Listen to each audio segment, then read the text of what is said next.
স্বাগত নিউজ 24 সকাল 7টার সংবাদের সাথে আছি আমি আকাশ হোসেন। দেশে বর্তমানে 65 লাখ মানুষ আত্মহত্যা করার ঝুঁকিতে আছেন, যার মধ্যে নারীদের সংখ্যা 89% বলে মনে করছেন বিশেষজ্ঞরা। এছাড়া করোনা অতিমারিতে দেশে বেড়েছে আত্মহত্যার প্রবণতা।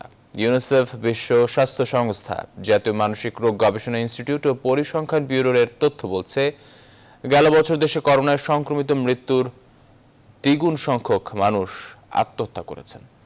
রাইমাল জিকোর প্রতিবেদন। একদিকে আইডল, দ্বিতীয়ত আমাকে খুব গাইড করতো বিভিন্ন বিষয়ে।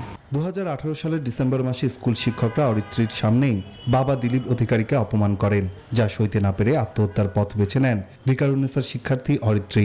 এখনো ফাঁকা ঘরে বাবা মায়ের দুচোখ খুঁজে বেড়ায় অরিত্রীকে। যে চলে যায় সে তো নিজেকে নিঃশেষ করে দিয়ে চলে যায়, কিন্তু তার জন্য টোটাল পরিবার ক্ষতিগ্রস্ত হয়। বিবাহ বিচ্ছেদের পর 2 সন্তানকে নিয়ে সংসার চালাতে হিমশিম অবস্থা জয়শ্রী জামানের। ইংলিশ মিডিয়ামে পড়ুয়া ছেলেমেয়ের সব চাহিদা পূরণের জন্য অতিরিক্ত কাজে এতটাই ব্যস্ত থাকতে হয় তাকে, সন্তানদের ততটা সময়ও দিতে পারেননি। আর তার সন্তানদের বাবাও দ্বিতীয় সংসার নিয়ে ব্যস্ততার কারণে সন্তানদের খোঁজ রাখতে পারেননি। বুক ভরা অভিমান নিয়ে 2014 সালে একসাথে এই পৃথিবী ছেড়ে চলে যান এই 2 ভাই বোন, চিরশ্রী ও মোহাম্মদ। আমার যেটা ভুল সেটা হচ্ছে যে আমি এটা নিয়ে খুব একটা ডিল করি নাই, যেটা আমার করা উচিত ছিল। আমার মাথায় ওইটা যে সকালবেলা উঠে আমার অফিসে যেতে হবে, রান্না করতে হবে। সন্তানদের প্রতি অভিভাবকদের অবহেলা, সময় দিতে না পারা কিংবা সামাজিক চাপসহ নানা কারণে দেশে আত্মহত্যার ঘটনা ঘটছে। পরিসংখ্যান ব্যুরোর তথ্য বলছে, গেল বছর করোনা মহামারীতে 5200 মানুষের মৃত্যু হয়েছে, আর সেই সময় 11,000-এর বেশি মানুষ আত্মহত্যা করেছেন। দেশীয় ও আন্তর্জাতিক সংস্থাগুলোর তথ্য বলছে, 2016 সালে বাংলাদেশে আত্মহত্যায় মৃত্যুর সংখ্যা 9,000-এর কিছু কম। পরের বছর 2017 সালে সেই সংখ্যা 10,000 ছাড়িয়ে যায়। 2018 সালে আত্মহত্যায় মৃত্যুর সংখ্যা উদ্বেগজনক হারে বেড়ে 11,000 ছাড়ায়। বিশেষজ্ঞরা বলছেন, অতিমারি করোনায় আর্থিক সংকট, পারিবারিক চাপ, মানসিক অস্থিরতা সহ বিভিন্ন কারণে দেশে প্রতিদিন গড়ে 28 জন মানুষ আত্মহত্যা করেন। 65 লাখ মানুষ কিন্তু আমাদের দেশে আত্মহত্যার ঝুঁকিতে আছে এবং 89% নারী হচ্ছে আত্মহত্যার ঝুঁকিতে আছেন। শারীরিক শাস্তি বা মনস্তাত্ত্বিক শাস্তি নামক বোঝাগুলো যেন আমরা চাপিয়ে না দেই, যেই বোঝার চাপ আমার সন্তান নিতে পারছে না। আত্মহত্যা প্রতিরোধে প্রয়োজন সামাজিক সচেতনতা, তাই দায়বদ্ধতা থেকে সবাইকে আত্মহত্যা রোধে এগিয়ে আসার আহ্বান জানান এই বিশেষজ্ঞরা। আমাদের সন্তান সকলকে। নাইম আলচিকো, নিউজ 24, ঢাকা। হলিউডতে মে মাস পর্যন্ত অপেক্ষা করতে নারাজ সরকারি বিশ্ববিদ্যালয়গুলোর শিক্ষার্থীরা। হল খোলার দাবিতে প্রশাসনকে আলটিমেটাম দেওয়া হয়েছে ঢাকা বিশ্ববিদ্যালয় সহ কয়েকটি বিশ্ববিদ্যালয়ে। ঢাবি শিক্ষার্থীদের এমন অবস্থানে কাল ডাকা হয়েছে একাডেমিক কাউন্সিলের সভা। জাহাঙ্গীরনগর বিশ্ববিদ্যালয়ে তালা ভেঙে হলে ওঠা শিক্ষার্থীরা বলছেন, নিরাপত্তা নিশ্চিত না হলে হল ছাড়বেন না তারা। আরো জানাচ্ছেন সচল দাস। আবাসিক হল খোলার দাবিতে কদিন ধরেই আন্দোলনে বিশ্ববিদ্যালয় শিক্ষার্থীরা। সোমবার সকাল থেকেই ঢাকা বিশ্ববিদ্যালয় ক্যাম্পাসে নানা কর্মসূচি। জোর করেই হলে ঢোকার চেষ্টা শিক্ষার্থীদের, পরে 72 ঘন্টার সময় বেঁধে হল খোলার আলটিমেটাম। পরিস্থিতি বিবেচনায় মঙ্গলবার বৈঠকে বসার সিদ্ধান্ত বিশ্ববিদ্যালয় প্রশাসনের। বাংলাদেশের শিক্ষা প্রতিষ্ঠান ছাড়া অন্যান্য সেক্টরগুলো পুরোপুরি খোলা আছে। ওনারা আলোচনায় বসুক এবং দ্রুত একটা সিদ্ধান্তে আসুক। কালকের একাডেমিক কাউন্সিলের সামনে সকল তথ্যগুলো নিতে হবে, তারপর আমাদের সিদ্ধান্ত নিতে হবে। কিন্তু সমন্বিত সিদ্ধান্তের বাহিরে প্যান্ডেমিক পিরিয়ডে যাওয়ার সুযোগ কম। এদিন জরুরি সংবাদ সম্মেলনে আসেন শিক্ষামন্ত্রী। পরিস্থিতি বিবেচনায় শিক্ষার্থীদের শান্ত থাকার আহ্বান জানিয়ে বলেন, বিসিএস পরীক্ষা পেছাতেও প্রয়োজনীয় পদক্ষেপ নেবে সরকার। শ্রেণীকক্ষে পাঠদান পবিত্র ঈদুল ফিতরের পর 24শে মে থেকে শুরু হবে। সব পরীক্ষাই হবে বিশ্ববিদ্যালয়ের শ্রেণীকক্ষে পাঠদান শুরু হবার পরে। তবে শিক্ষামন্ত্রীর আহ্বান মানতে নারাজ শিক্ষার্থীরা। ফেব্রুয়ারিতেই হলে উঠতে চায় রাজশাহী বিশ্ববিদ্যালয়, কুষ্টিয়া ইসলামী বিশ্ববিদ্যালয় এবং শাহজালাল বিজ্ঞান ও প্রযুক্তি বিশ্ববিদ্যালয়ের শিক্ষার্থীরা। একই দাবিতে বরিশাল বিশ্ববিদ্যালয়েও হয়েছে অবস্থান কর্মসূচি। সকাল 10টার মধ্যে হল ত্যাগের নির্দেশনা দেয়া হলেও তা মানেননি জাহাঙ্গীরনগর বিশ্ববিদ্যালয়ের শিক্ষার্থীরা। বরং দুপুরে বন্ধ থাকা ছাত্রী হলগুলোরও তালা ভেঙে প্রবেশ করেন আন্দোলনকারীরা। তারা আমাদেরকে হলে ঢুকতে দিচ্ছিল না, মামারা যেহেতু ভিতরে চলে গিয়েছেন, তো তালা ভাঙা ছাড়া আমাদের আসলে কোনো উপায় ছিল না। আমরা হলেই থাকবো, যেহেতু আমরা গেরুয়া থাকতাম। গেরুয়া হচ্ছে আমাদের নিরাপত্তাহীনতায় ভুগতেছি। আমাদের বিশ্ববিদ্যালয় প্রশাসন তারা আমাদের নিরাপত্তার বিষয়টি নিশ্চিত করুক। নিরাপত্তার পাশাপাশি আবাসিক হল না খুলে অনার্স ফাইনাল ও মাস্টার্স পরীক্ষা নিয়েও দুশ্চিন্তায় তারা। শিক্ষামন্ত্রীর বক্তব্যে উচ্চশিক্ষা কবে থেকে শুরু হতে পারে আবারও সে বিষয়ে স্পষ্ট ধারণা মিলেছে, কিন্তু বিভিন্ন বিশ্ববিদ্যালয় বিভাগ ভেদে অনার্স ফাইনাল এবং মাস্টার্সের পরীক্ষা নিচ্ছে, যে কারণে বিশ্ববিদ্যালয় কেন্দ্রিক বিভিন্ন স্থানে থাকতে হচ্ছে শিক্ষার্থীদের। তাই শিক্ষা সংশ্লিষ্টরা বলছেন, শিক্ষার্থীদের নিরাপত্তার বিষয়টি অবশ্যই ভাবতে হবে। সজল দাস, নিউজ 24, জাহাঙ্গীরনগর বিশ্ববিদ্যালয় ক্যাম্পাস, সাভার। কাল থেকে পরবর্তী ঘোষণা না দেওয়া পর্যন্ত জাতীয় বিশ্ববিদ্যালয়ের সব পরীক্ষা স্থগিত থাকবে বলে জানিয়েছেন জাতীয় বিশ্ববিদ্যালয়ের উপাচার্য অধ্যাপক ডক্টর হারুনুর রশিদ। অন্যদিকে ঘোষিত 40, 41 ও 42তম বিসিএস পরীক্ষা নির্ধারিত সময়েই অনুষ্ঠিত হবে বলে জানিয়েছেন পিএসসি চেয়ারম্যান। তবে সরকারের সিদ্ধান্ত অনুযায়ী 43তম বিসিএস বিষয়ে নতুন সিদ্ধান্ত আসতে পারে। নিউজ 24-কে তথ্য নিশ্চিত করেন তারা। কালকে থেকে সকল পরীক্ষা সরকারের সিদ্ধান্তর ধারাবাহিকতায় এটা পরবর্তী নির্দেশ না দেওয়া পর্যন্ত স্থগিত থাকবে। শিক্ষার্থীদের একটু ধৈর্য ধারণ করার জন্য আহ্বান জানাবো এবং তাদের বুঝতে হবে যে তাদের নিজেদের জীবন এবং নিরাপত্তার জন্য স্বার্থেই এটা করা হচ্ছে। মাননীয় মন্ত্রী বিসিএস পরীক্ষা পিছানোর বিষয়টি বলেছেন, মাননীয় মন্ত্রীর সাথে আলাপ আলোচনা ক্রমে সেটা ঠিক করবে। তবে সেটা তো শুধু 43তম বিসিএস এর ক্ষেত্রে প্রযোজ্য, কারণ 41 এবং 40 এটি গত বছরের বিষয়। 43 সম্পর্কে আমরা মাননীয় মন্ত্রী এবং অন্যান্য সংশ্লিষ্টদের সাথে আলাপ আলোচনা করে সরকারের প্রয়োজনে, রাষ্ট্রের প্রয়োজনে অবশ্যই আমরা সেটি পুনর্বিবেচনা করব। টিকা প্রসঙ্গ। ভারত থেকে করোনা ভ্যাকসিনের দ্বিতীয় চালান দেশে পৌঁছেছে। সোমবার রাত 12টায় ভ্যাকসিন বহনকারী বিমান শাহজালাল আন্তর্জাতিক বিমানবন্দরে অবতরণ করে। এই চালানে সেরাম ইনস্টিটিউট থেকে 20 লাখ ডোজ টিকা আসলো। এসব টিকা বেক্সিমকো ফার্মাসিউটিক্যালসের গুদামে নিয়ে যাওয়া হয়েছে।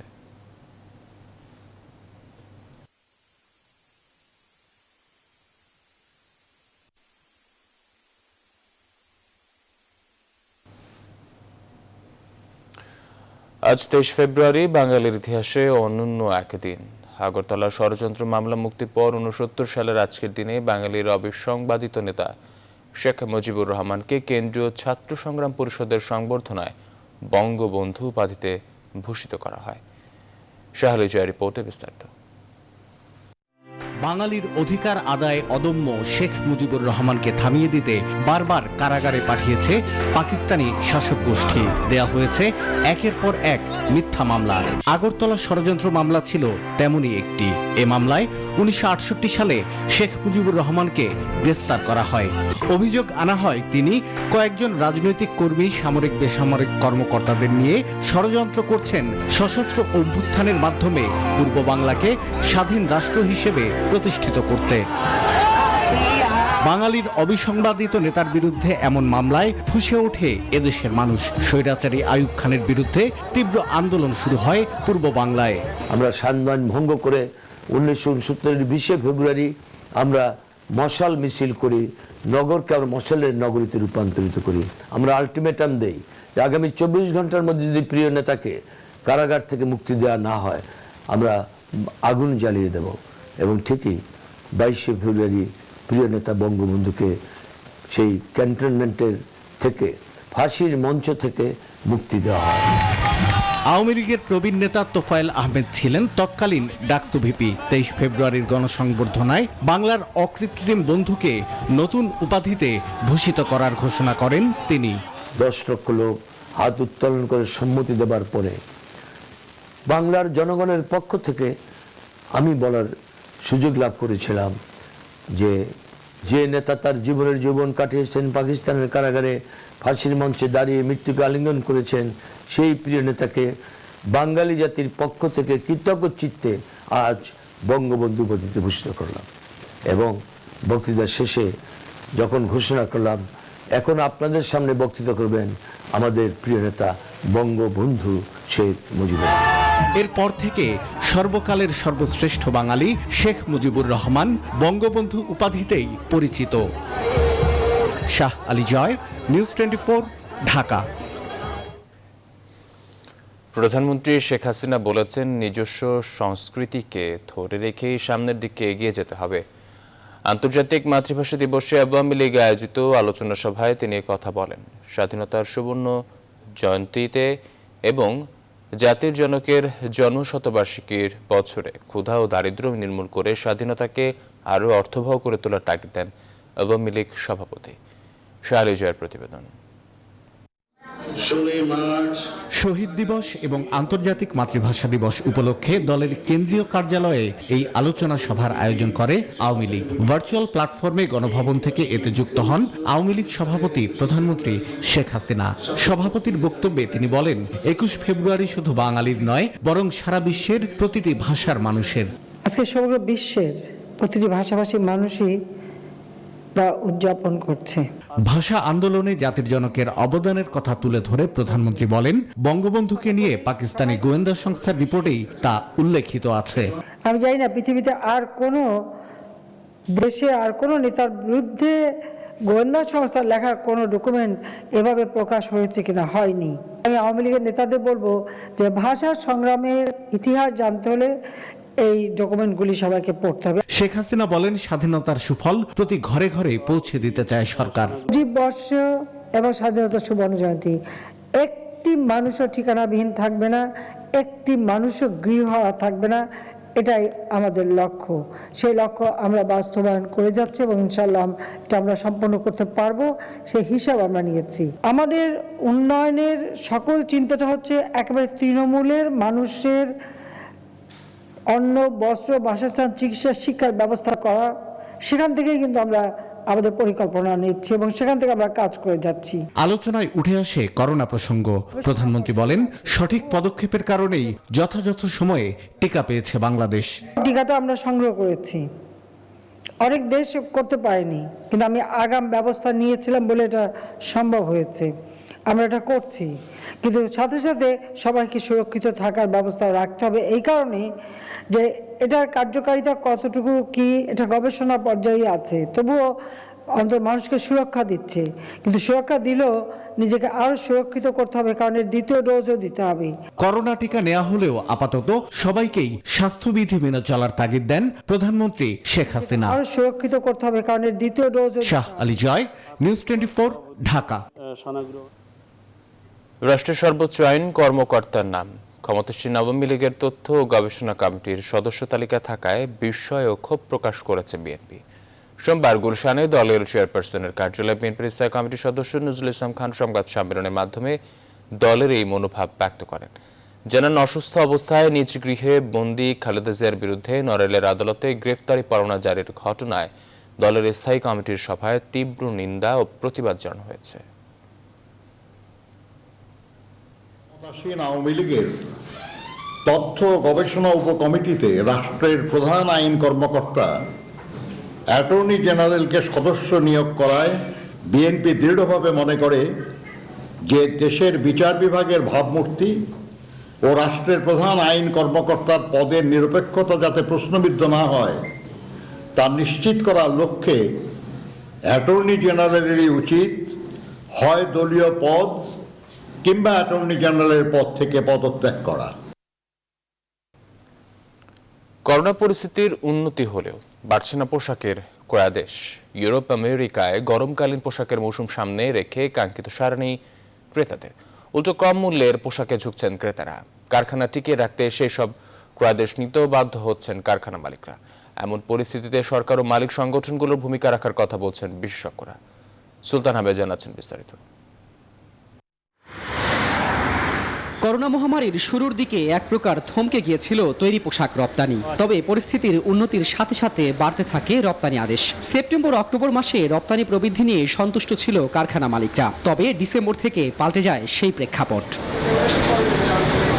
করোনার দ্বিতীয় ধাক্কায় বাংলাদেশে তেমন কোনো প্রভাব না পড়লেও পোশাক রপ্তানিতে বেগ পেতে হচ্ছে ব্যবসায়ীদের। হিসেব বলছে ডিসেম্বর মাসে মোট রপ্তানি হয়েছে $331 কোটি, যা তার আগের বছরের চেয়ে 6.11% কম। নতুন বছরের প্রথম মাসেও সেই নেতিবাচক ধারা বজায় থেকে রপ্তানি হয়েছে $343 কোটি, যা তার আগের বছরের চেয়ে 5% কম। আর মাত্র 2 সপ্তাহের মধ্যে আমাদেরকে প্লেস করতে হবে, আদারওয়াইজ কিন্তু আমরা এটা এক্সিকিউশনে যাইতে পারবো না, কারণ ফল শিপমেন্টের লাস্ট ডেট হলো জুলাই। নাম্বার অফ কোয়ান্টিটি কিন্তু আমরা কম করি নাই। সেখানে আরেকটা ব্যাপার আছে, আমাদের প্রাইস, রাইট প্রাইসটা পাচ্ছি না। মিনিমাম 5 থেকে 10% প্রাইসটা কমে যাচ্ছে, তো সেই পয়সাটাও কিন্তু আমাদের এখান থেকে চলে যাচ্ছে। ব্যবসায়ীদের কারখানা টিকিয়ে রাখার সুযোগ নিচ্ছেন ক্রেতারা। মালিক সংগঠনগুলোর ভূমিকাও চোখে পড়ার মতো নয়। যদিও বিজিএমইএ এর এই সহসভাপতি বলছেন চেষ্টায় ঘাটতি নেই তাদের। opinion ইউএনকে বলছে যাতে আমরা যেন ভালো প্রাইস পাই, আমেরিকান এমবাসিকে বলছে যাতে আমরা যাতে ভালো প্রাইস পাই। বাট আমাদের কম্পিটিটরদেরকেও মনে রাখতে হবে যে আমাদের তো কম্পিটিটর আছে বিভিন্ন কান্ট্রি, তারাও কিন্তু এই সাপ্লাই ডিমান্ডে দাম কমিয়ে আমাদের থেকে অর্ডারগুলি নিয়ে নিচ্ছে। পরিচিত বাজারের বাইরে এসে নতুন বাজার খোঁজার পরামর্শ দিচ্ছেন বিশেষজ্ঞরা। বায়ারদের সঙ্গে আমাদের কিন্তু একটা দর কষাকষির ব্যাপার আছে এবং এটার জন্য আমাদের চাপ প্রয়োগ করতে হবে। আমাদের পোশাক শিল্পর ভেতরে একটা বহুমুখীকরণের যেমন দরকার রয়েছে, পোশাক শিল্পের বাইরে যেগুলো রয়েছে সার্বিকভাবে আমাদের রপ্তানি ব্যবস্থায় যে বহুমুখীকরণ, সেই জিনিসগুলোর দিকে আমাদের কিছু আসলে গুরুত্ব দেওয়া দরকার। এছাড়া সংকটকালীন সময়ে ছোট কারখানাগুলোকে টিকিয়ে রাখতে সরকারের বিশেষ উদ্যোগ প্রয়োজন বলেও মত দেন বিশ্লেষকরা। সুলতান আহমেদ, নিউজ 24, ঢাকা। সংবাদ নিচ্ছে একটি বিরতির সঙ্গে থাকুন।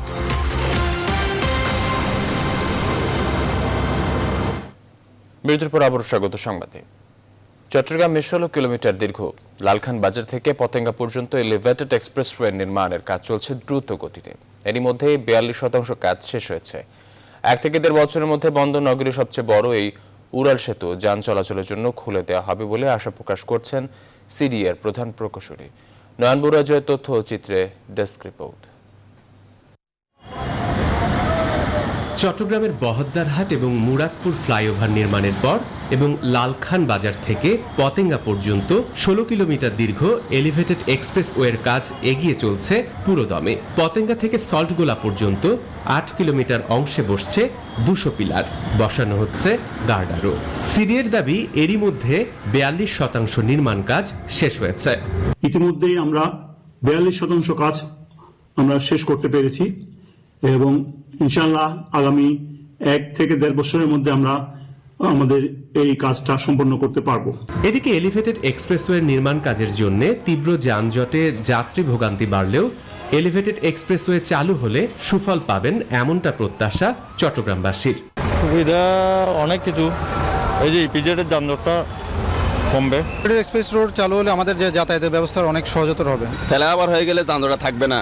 অন্যদিকে নগর বিশ্লেষকরা বলছেন পরিকল্পিত নকশায় এলিভেটেড হলে সুফল পাবেন নগরবাসী। ধরনের প্রকল্পগুলো অত্যন্ত সতর্কতার সাথে বাস্তবায়ন করা উচিত এবং এমনভাবে করা উচিত যে শতভাগ সেখানে ট্রান্সপারেন্সি রেখেই প্রশ্নের ঊর্ধ্বের থেকে যেন প্রকল্পগুলো বাস্তবায়িত হয়। প্রকল্প বাস্তবায়নের মেয়াদ 2021 সালের জুন মাস পর্যন্ত হলেও পুরোপুরি কাজ শেষ হতে আরো সময় বাড়াতে আবেদন করার কথা জানিয়েছেন সিডিএ কর্তৃপক্ষ। 2019 সালের 24 ফেব্রুয়ারি প্রধানমন্ত্রী এই এলিভেটেড এক্সপ্রেসওয়ে নির্মাণ কাজের উদ্বোধন করেন। Desk report, news 24। চকবাজারে অবৈধ প্রসাধনী তৈরির কারখানা অভিযান চালিয়ে 2 জনকে গ্রেপ্তার করেছেন র্যাবের ভ্রাম্যমাণ আদালত। এ সময় 6 লাখ টাকা জরিমানা করা হয়। বিএসটিআই বলছে লাইসেন্স ছাড়া প্রতিষ্ঠানটি তাদের লোগো ব্যবহার করছিল। প্রসাধনী তৈরিতে প্রতিষ্ঠানটি যে কেমিক্যাল ব্যবহার করছিল তা মানবদেহের জন্য অত্যন্ত ক্ষতিকর। মুখ অন্ধকার রিপোর্ট জানাচ্ছেন সুকন্যা আমির।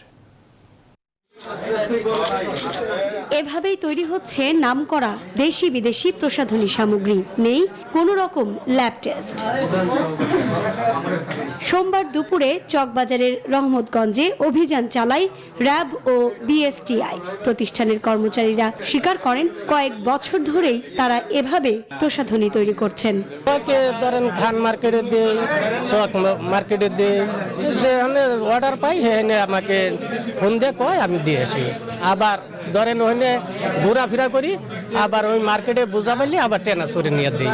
বিএসটিআই বলছে প্রতিষ্ঠানটি অনুমোদন না নিয়েই বিএসটিআই এর লোগো ব্যবহার করছিল। র্যাব জানায় ক্রিম তৈরিতে যেসব কেমিক্যাল ব্যবহার করা হয় তা মানবদেহের জন্য অত্যন্ত ক্ষতিকর। আমি একটা কেমিক্যালের নাম বলবো, এখানে হাইড্রোকুইনাইন। এটা কিন্তু একটা নির্দিষ্ট মাত্রা আছে, সেই মাত্রার থেকে যদি এটা বেশি চলে যায় তাহলে কিন্তু এটা ত্বকের কিন্তু ক্যান্সার, দীর্ঘমেয়াদে ইউজে ত্বকের ক্যান্সার পর্যন্ত হতে পারে।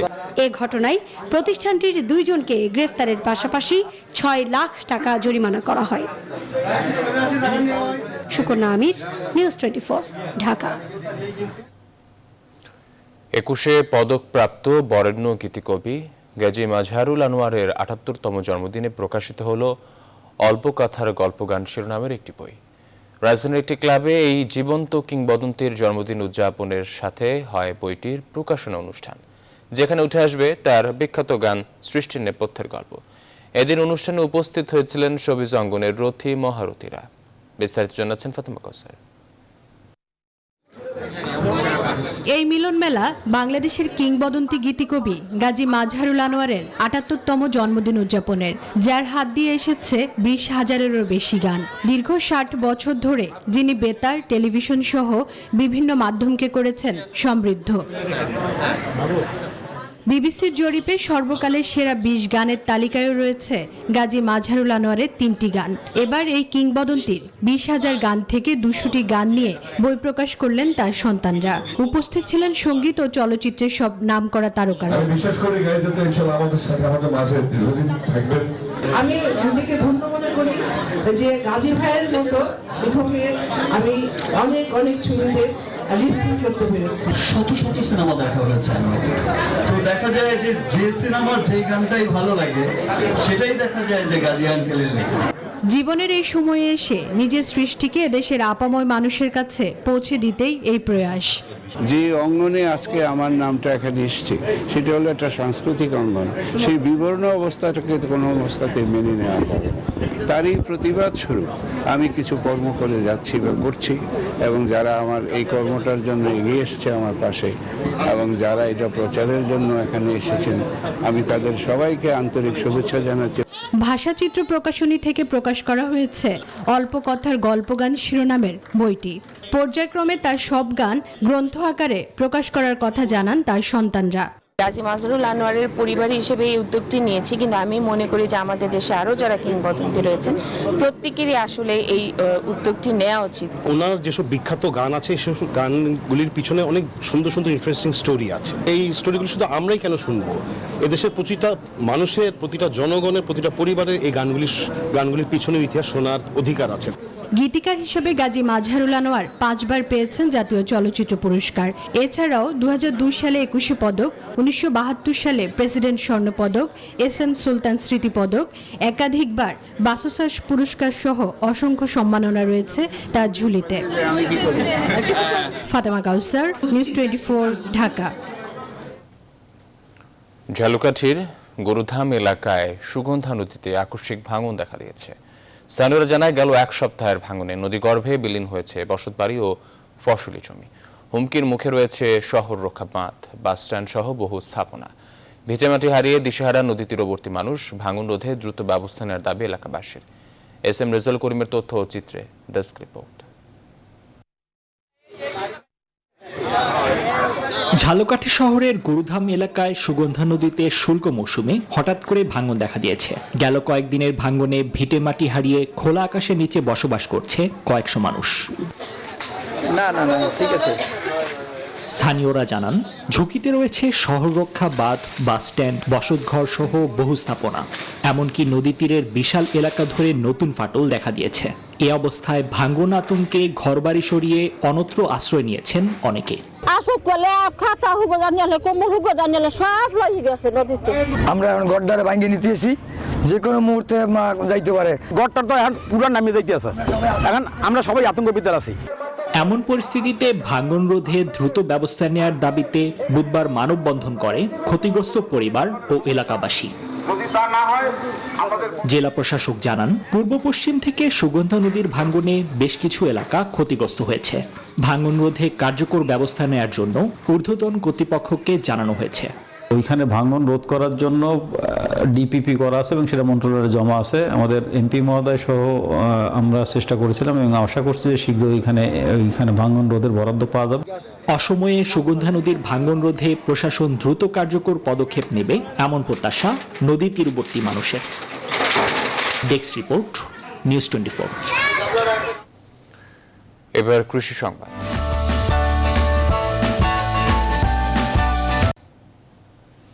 বাণিজ্যিকভাবে ঘাস চাষে ঝুঁকছেন যশোর অঞ্চলের অনেক কৃষক। গবাদি পশুর খাবার হিসেবে স্থানীয় বাজারে বেশ চাহিদা আছে এর। অন্য অনেক ফসলের চেয়ে এই ঘাস চাষ করে ভালো লাভ করছেন কৃষকরা। রিপন হোসেনের তথ্য ও চিত্রে ডেস্ক রিপোর্ট। গবাদি পশুর খামারিদের জন্য মাঝে মধ্যেই দুশ্চিন্তা হয়ে দেখা দেয় কাঁচা ঘাসের সংকট।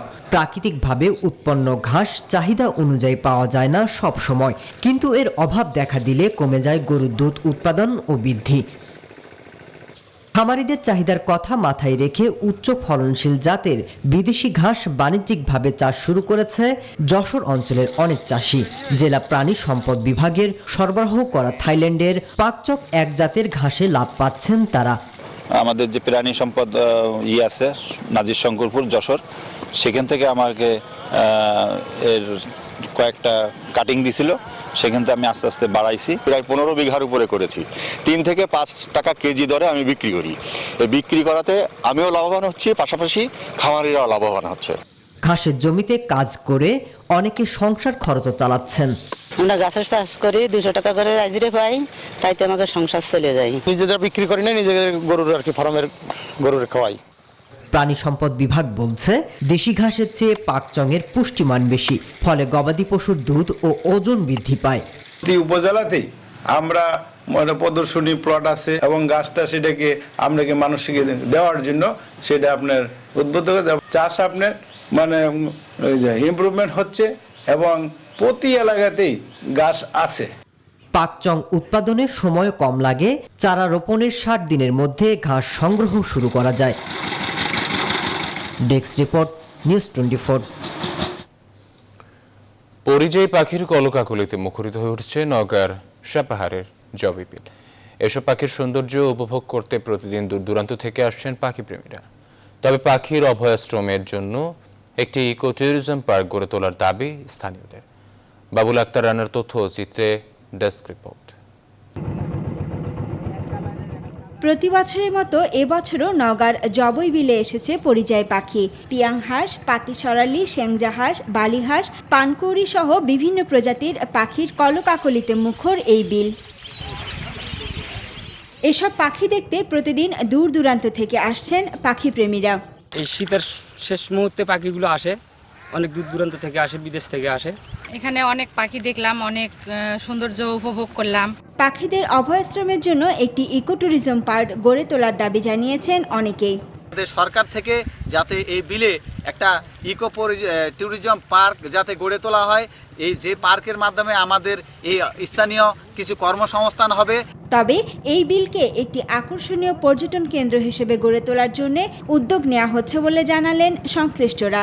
আমাদের এই জবই বিলে প্রায় 15,000 পাখি রয়েছে, বিশ্বের বিভিন্ন দেশ থেকে তারা এখানে এসেছে এবং তাদেরকে যাতে কোনোভাবে তাদের যাতে কোনো হ্যারাসমেন্ট করা না হয় সে লক্ষ্যে আমরা ব্যাপক ক্যাম্পেইন করেছি। জবই বিল উত্তরাঞ্চলের একটি বৃহৎ বিল। নওগাঁ জেলার সাপাহার উপজেলায় অবস্থিত এই বিল। Desk report, news 24। চাঁদপুরের চরাঞ্চলে সাথী ফসলে আগ্রহী উঠেছেন কৃষক। হামচর উপজেলার নীলকমল ইউনিয়নের বিভিন্ন চরের সাথী ফসলের আবাদ হচ্ছে সবচেয়ে বেশি। এই পদ্ধতি প্রচার ও প্রশিক্ষণ দিয়ে পুরো জেলায় কৃষকদের মাঝে ছড়িয়ে দেওয়া হলে ফসল উৎপাদন বহুগুণ বৃদ্ধি পাবে বলে আশা কৃষি বিভাগের। খোকন কর্মকারের পাঠানো তথ্য ও চিত্র নিয়ে ডেস্ক রিপোর্ট। চাঁদপুরের দুর্গম চরাঞ্চলে একই জমিতে একসাথে মরিচ, পেঁয়াজ, রসুন, ধনিয়া পাতা আবাদ করেছেন চাষিরা। কেউ কেউ এর সাথে কালিজিরাও আবাদ করেছেন। গেল বছরের বন্যায় ক্ষতি পুষিয়ে নিতে প্রায় প্রতিজন কৃষক 50 থেকে 60% জমিতে এমন সাথী ফসল চাষাবাদের কথা জানান। আপনার ধনিয়া করা যায়, রসুন করা যায়, পেঁয়াজ করা যায়, মরিচ করা যায়, তারপরে আপনার কালিজিরা। তো বর্ষায় পানি হয়েছে, এলাকা একটু ভ্যালু পড়ছে, এর ধরনের ফসল একটু কম হয়েছে। মরিচ বুনছি, ধনিয়া বুনছি, যে এটা যে আল্লাহ খাওয়ায় খামু না খাওয়ালে নেই। বিভিন্ন পরামর্শ সহ সরকারি প্রণোদনার আশ্বাস দিয়েছেন কৃষি কর্মকর্তারা। একত্রে মরিচ, পেঁয়াজ, রসুন, কালিজিরা সহ 4টি ফসল একত্রে সাথী ফসল হিসেবে আবাদ হয়ে থাকে। চলতি বছর জেলার 1.5 থেকে 2,000 হেক্টর জমিতে এই সাথী ফসল চাষাবাদ করেছেন কৃষকেরা। Desk report, news 24। সংবাদ নিচ্ছে আরো একটি বিরতির সঙ্গে থাকুন।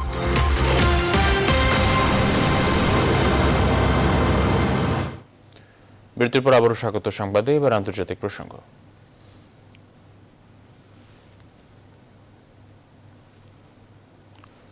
ভারতের পশ্চিমবঙ্গের বিধানসভা নির্বাচন নিয়ে চলছে চারদিকে সাজরব। পশ্চিমবঙ্গে ভোট হতে এখন 2.5 থেকে 3 মাস বাকি। তার আগে রাজ্যের রাজনীতিতে সরগরম হয়ে উঠেছে কলকাতা। চলছে সমর্থন আদায়ে মিছিল সমাবেশ। কলকাতার নির্বাচন পরিস্থিতি নিয়ে বিস্তারিত জানাচ্ছেন ভাস্কর সর্দার। রাজনৈতিক বিশ্লেষকদের মতে এবারে পশ্চিমবঙ্গ বিধানসভা নির্বাচন এক হাই ভোল্টেজ নির্বাচনে পরিণত হয়েছে। বিজেপি রাজ্যে আইন শৃঙ্খলা নেই বলে দাবি করায় নির্বাচনের দিন ঘোষণার অনেক আগেই পশ্চিমবঙ্গে কেন্দ্রীয় বাহিনী পাঠিয়েছেন নির্বাচন কমিশন। অপরদিকে বিজেপি মিথ্যাচারিতা করছে বলে দাবি রাজ্যের শাসক দল তৃণমূল কংগ্রেসের। এর সাথে ভারতের লাগাতার মূল্যবৃদ্ধি হচ্ছে পেট্রোপণ্যের। মূল্যবৃদ্ধির বিষয়ে কলকাতা কর্পোরেশনের মেয়র পরিষদ দেবাশিস কুমার বলেন, যেভাবে পেট্রোল পণ্যের মূল্য বৃদ্ধি হয়েছে, পেট্রোলের দাম বেড়েছে, ডিজেলের দাম বেড়েছে, রান্নার গ্যাসের দাম বেড়েছে, তার বিরুদ্ধে আমাদের প্রতিবাদ মিছিল। আমাদের মূল বক্তব্য, যারা বলছেন সোনার বাংলা করবেন, তারা এই ধরনের মূল্যবৃদ্ধি করে বাংলাকে শ্মশানে পরিণত করার চেষ্টা করছেন। এর পাশাপাশি নির্বাচনের দিন ঘোষণার আগে রাজ্যের কেন্দ্রীয় বাহিনী আসা নিয়ে তিনি জানান, কেন্দ্রীয় বাহিনী আসুক, সেটা নির্বাচন কমিশনকে আমরা কোনো অবস্থাতেই প্রভাবিত করব না। যারা করছেন তারা কেউ করছেন বা করতে পারেন, তাদের ব্যাপার। আমরা মনে করি সুষ্ঠু নির্বাচন পশ্চিমবাংলায় হবেই। কলকাতা কর্পোরেশনের অপর এক দায়িত্বপ্রাপ্ত কর্তা বলেন, মিথ্যাচারিতা করছেন মোদী সরকার। 2014 সালে অনেক কথা বলে মোদী এসেছিল, ভারতবর্ষের মানুষের মধ্যে একটা আশা জাগিয়েছিল, কিন্তু এই 7 বছরে ভারতবর্ষের মানুষ তারা বুঝতে পেরেছে মোদী কথায় যেগুলো বলে, কাজে কিন্তু মোদী সেটা করে না। এছাড়া বাংলাদেশ থেকে অনুপ্রবেশ নিয়ে তিনি বলেন, আমি বলবো এটা সম্পূর্ণভাবে মোদীর মিথ্যাচারিতা। ইদানিংকালে কোনো বাংলাদেশ থেকে কোনো সেইভাবে রোহিঙ্গিরা আসেনি। কলকাতাবাসী খুরশিদ আহমেদ বলেন, শহরে যা উন্নতি করেছেন তা মুখ্যমন্ত্রী মমতা বন্দ্যোপাধ্যায়। তাই এবারেও মুখ্যমন্ত্রী থাকবেন মমতাই। এখানে সব একজুট আছে, মমতা ব্যানার্জির সঙ্গে থাকবে, আর কারোর সঙ্গে থাকবে না। পশ্চিমবঙ্গে ভোট হতে এখনো 2.5 থেকে 3 মাস বাকি। তার আগে রাজ্যের রাজনীতিতে সরগরম হয়ে উঠেছে কলকাতা। ক্যামেরায় সাকিল আবদিনের সাথে ভাস্কর সর্দার, নিউজ 24, কলকাতা। ইউরোপীয় ইউনিয়নের পররাষ্ট্রমন্ত্রীরা মিয়ানমারের বিরুদ্ধে শাস্তিমূলক পদক্ষেপের বিষয়ে সিদ্ধান্ত নিতে একমত হয়েছেন। সামরিক কর্মকর্তাদের বিরুদ্ধে শাস্তিমূলক পদক্ষেপের পরিকল্পনা করছে তারা। বিশেষ করে সামরিক শাসনের বিরুদ্ধে শান্তিপূর্ণ বিক্ষোভ দমন করার নীতির তীব্র সমালোচনা করছে ব্রাসেলস। সোমবার ইইউ পররাষ্ট্রমন্ত্রীরা তাদের বৈঠকে এই নীতিগত সিদ্ধান্ত নিলে আগামী কয়েক সপ্তাহের মধ্যে সেই নিষেধাজ্ঞার বিষয়ে তুলে ধরা হবে। মার্চ মাসে ইইউ শীর্ষ সম্মেলনের সেই ঘোষণা করা হতে পারে বলে ধারণা করা হচ্ছে।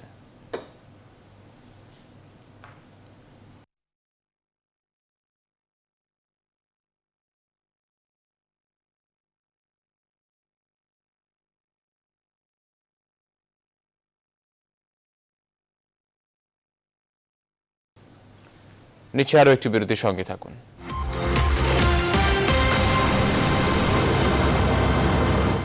বিরতির পর আবার স্বাগত সংবাদে। এবার খেলার খবর।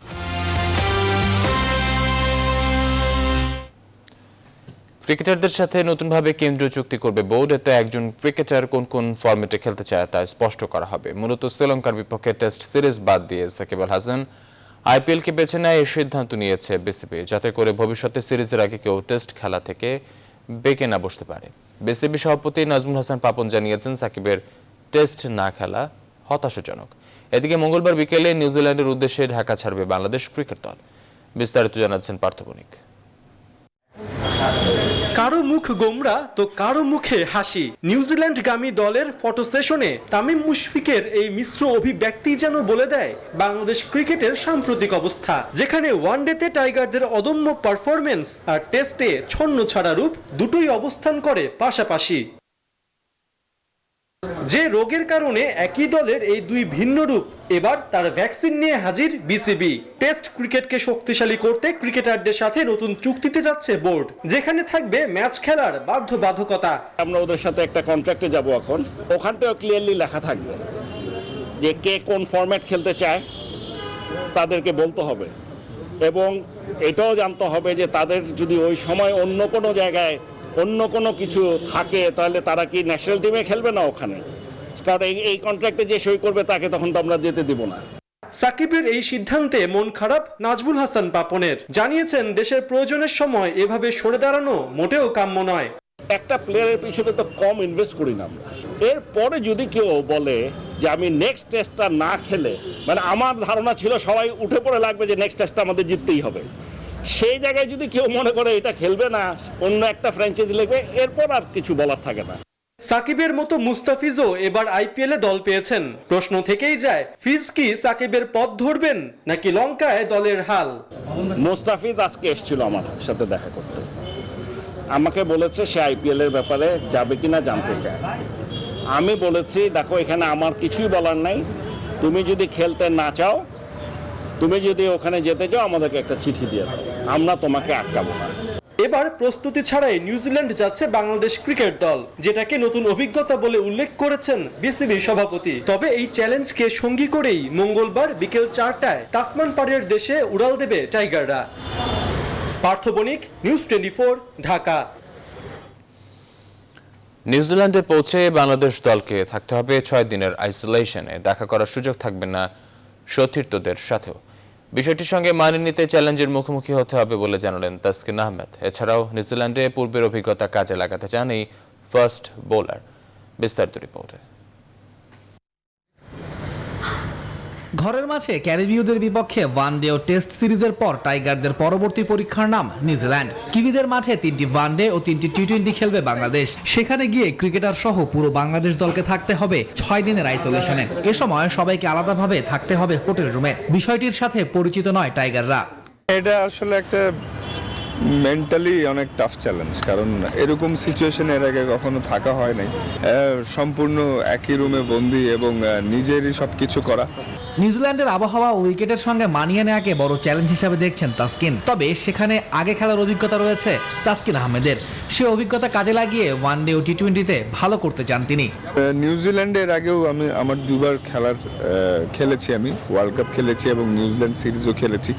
সবসময় অনেক চ্যালেঞ্জিং হয় বাইরে থেকে যারাই খেলতে যায় ওদের কন্ডিশনে, ওদের সাথে। সো আমাদেরকে 100% তো দিতেই হবে, সেই সাথে অনেক প্রোঅ্যাক্টিভ থাকতে হবে।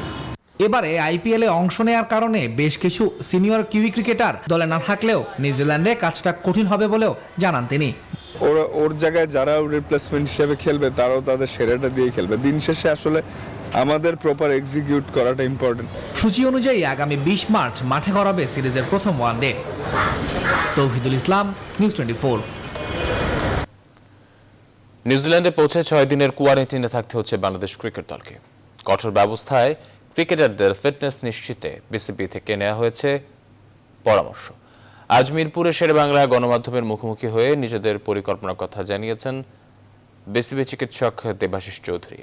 জানিয়েছেন ওখানে কোয়ারেন্টাইন ব্যবস্থাপনার পুরোটাই দেখছে নিউজিল্যান্ড হেলথ মিনিস্ট্রি। আমাদের খেলোয়াড়রা কিন্তু আগেও গেছে এই ধরনের কোয়ারেন্টাইনের মধ্যে দিয়ে, এত লম্বা সময় না হলেও 3-4 দিনের কোয়ারেন্টাইন কিন্তু আমাদের অভিজ্ঞতা আছে। সো আমাদের প্লেয়ারদের আমরা ব্রিফ করেছি, তারাও মানসিকভাবে প্রস্তুত আছে। নিউজিল্যান্ড ক্রিকেট বোর্ডের চাইতে ইম্পর্টেন্ট হচ্ছে ওখানে নিউজিল্যান্ড হেলথ মিনিস্ট্রি। তো হেলথ মিনিস্ট্রি জিনিসটা দেবে হচ্ছে আমাদের আচরণের উপর ভিত্তি করে আমরা কী ধরনের আচরণ করছি। তো আজকে আমাদের সঙ্গে মিটিং হয়েছে নিউজিল্যান্ড ক্রিকেট বোর্ডের সঙ্গে এবং হেলথ অথরিটির সঙ্গে। তো ওরা যেটা বলেছে যে প্রথম 6 দিন আমাদেরকে লাইট এক্সারসাইজ এবং ফ্রেশ এয়ারের জন্য অনুমতি দেওয়া হবে। ভিন্ন রকম একটি খবর দিয়ে শেষ করছি এখনকার আয়োজন। প্রধানমন্ত্রী শেখ হাসিনার নির্দেশে 1 ইঞ্চি জমিও যেন অনাবাদি না থাকে। কিশোরগঞ্জ 4 আসনের সংসদ সদস্য রেজান আহমেদ তৌফিকের তত্ত্বাবধানে 12 একর অনাবাদি জমিতে ভুট্টা চাষ করছেন কিশোরগঞ্জের মিঠামইন উপজেলা ছাত্রলীগ। টিটু দাসের তথ্য চিত্রে ডেস্ক রিপোর্ট। কিশোরগঞ্জের মিঠামইন উপজেলার কুনকুনি হাওর। এখানে ব্যক্তি মালিকানাধীন প্রায় 12 একর জমি 7 বছর ধরে অনাবাদি অবস্থায় ছিল। কিশোরগঞ্জ 4 আসনের সংসদ সদস্য রেজওয়ান আহমেদ তৌফিকের তত্ত্বাবধানে অনাবাদি জমিতে ভুট্টা চাষ করেছে ছাত্রলীগ। ফলনও অনেক ভালো হয়েছে। তৌফিক ভাই নির্দেশ দেওয়ার পরে তত্ত্বাবধানে পড়ে আমাদের এলাকার যে হাওরের কৃষক আছে যারা পতিত ছিল সবাই একত্রিতভাবে সবাই ভুট্টা চাষ করছে। মিঠামইন উপজেলা ছাত্রলীগ একটি দৃষ্টান্ত স্থাপন করেছে ভুট্টা চাষের মাধ্যমে। ভুট্টা আবাদের জন্য সার ও বীজ সরবরাহ করেছে উপজেলা কৃষি অফিস। 12 একর জায়গা, এই জায়গার ভিতরে আমরা এখানে যে কৃষকদের জায়গা ছিল তাদেরকে আমরা একটা গ্রুপ ভিত্তিকভাবে বীজ এবং সার সরবরাহ দিয়েছি, যেটা সরকারের প্রণোদনা কর্মসূচির আওতায়। আগামী বছরে ইটনা ও অষ্টগ্রাম উপজেলার অনাবাদি জমি খুঁজে বের করে সেখানেও ছাত্রলীগকে দিয়ে ভুট্টা চাষ করা হবে বলে জানান এই সংসদ সদস্য। ইটনা এবং অষ্টগ্রাম ওই দুই উপজেলাতেও অনাবাদি জমি বের করে আমি তাদেরকে নিয়ে আবারও ওইখানেও ভুট্টা চাষ করব। মিঠামাইন উপজেলায় 12 একর পতিত জমিতে ভুট্টা চাষ করেছে ছাত্রলীগের কর্মীরা। Desk report, news 24। দর্শক, ছিল এখনকার আয়োজন। এতক্ষণ সাথে থাকার জন্য ধন্যবাদ সবাই।